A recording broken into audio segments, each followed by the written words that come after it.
Is college really worth it? Now, that's an excellent question.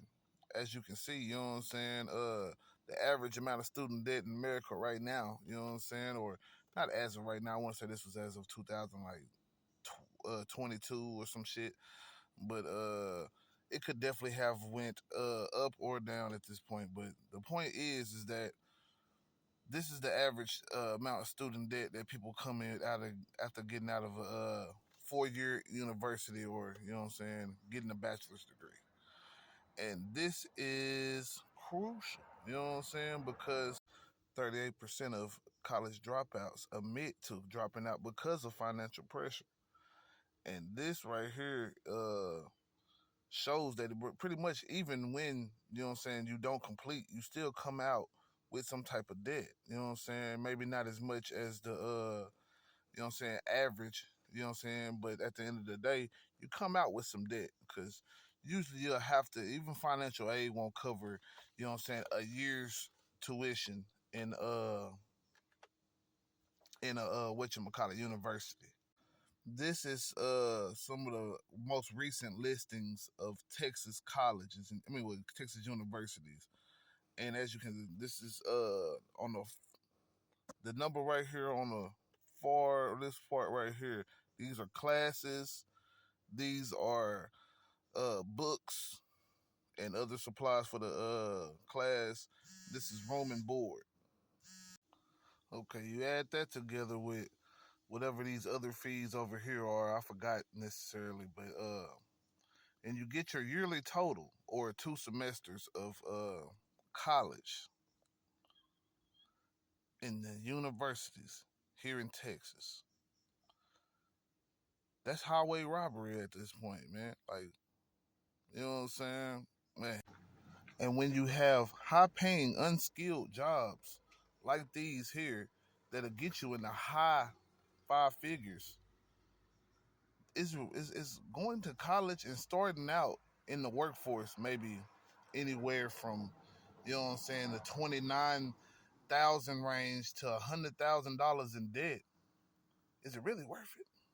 We're getting to a point where just getting specific training in certain trades or skills could be more beneficial, or just being a great salesperson like we were seeing on the last clip that I was showing you, bro. Like, you know what I'm saying, being a sales rep or a flight attendant, you know what I'm saying, a sales insurance agent, you know what I'm saying, can get you, you know what I'm saying, higher money and with less debt than going to a 4-year university.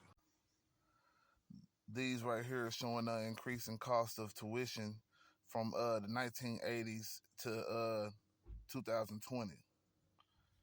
It's also showing it without adjusting it for inflation to show you if we didn't have the inflation with price, with, you know what I'm saying, we'd be paying. So it's kind of astounding just to see how much inflation has changed the game when it comes to what colleges cost now. Also, the rate on return of going to college has significantly changed, and it also shows that it's gotten better for some while worse for others. As you can read along, please. But with so much of our workforce being tied to having a higher education, you know what I'm saying, or necessarily really a higher skill level of some sort, some type of experience, really, you know what I'm saying. But it's marketed as having the high education will give you the opportunity to work in a fruitful, you know what I'm saying, work environment and have, you know what I'm saying, plenty of high earning potential. But that's not necessarily the case these days. Even in college lifetime earnings, there are significant increases, but depending on the degree, a bachelor's versus, you know what I'm saying, associates, uh, all these type of things, you know what I'm saying. So we really have to take into account the actual skills that are looked at. Some of the highest paying degrees are in computer science, economics, engineering, business administration, and finances. Whereas some of the highest paying skills or trades are that of electrician, aircraft mechanic, boiler maker. a construction and building inspector, and sonographer. And most of these are about the same when it comes to entry level earning potential, meaning you could, you know what I'm saying, be paid in the low, I mean not low, but high five figures, or you might, if for some special cases in some highly skilled, you know what I'm saying, very negotiated situations, you could get maybe into the six figures or close to six figures. Entry level, just to emphasize. Not always, but like I say, it all depends on the negotiating power and experience level. Now, some say if you are to go to college, you should probably bypass associate's college because there's a less likely chance that you will go back for your bachelor's. You know what I'm saying? Showing that only a fifth of those who start community college end up getting a bachelor's degree within the 6 years of them starting school. Also, working people are about half as likely to graduate. You know what I'm saying? Fully working 40 hours. Also, part-time enrollment reduces graduation rates. So only going to school part-time can lessen your likely to you know what I'm saying, get into, I mean, graduate within the 6 years of you starting college. Whereas, you know what I'm saying, getting more math than algebra 2, you're twice as likely to graduate with a bachelor's degree within 6 years. And having good grades in general is definitely a highly looked at and when it comes to graduating within 6 years of you starting a college, your college career or college run. So I think really when you could have, you know what I'm saying, go to like maybe the highest level trade program there is in the country and only pay somewhere within $30,000 for it, the whole program, and end up, you know what I'm saying, with the certification and skills to get you anywhere in the high, you know what I'm saying, rating, you know what I'm saying, rating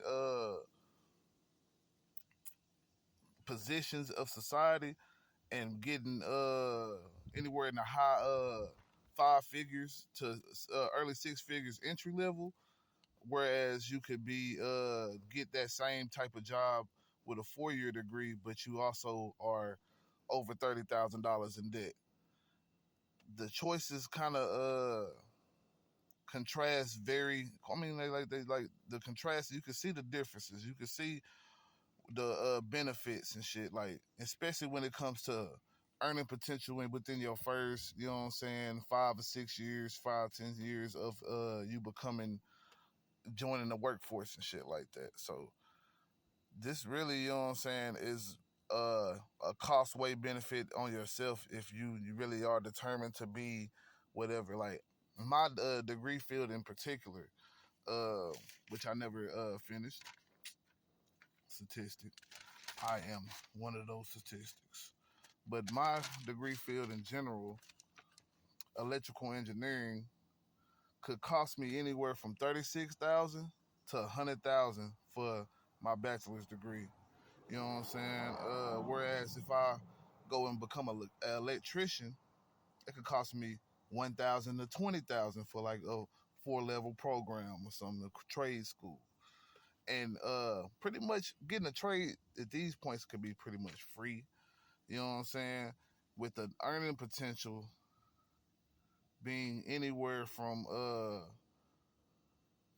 59,000 to $100,000 a year, and then electrical engineers, they're starting, some of their more lower levels is in the 70,000s and 69,000, 65,000, and they can go up to $150,000 a year. So yeah, man. As like I say, shit, really the choice is on the people, man. But it's definitely becoming highway robbery for these students to get some type of higher success and higher learning in life, man. You know what I'm saying? And maybe the trade schooling and, you know what I'm saying, getting certified in some skills is the way to go. You know what I'm saying? But what do y'all think about this,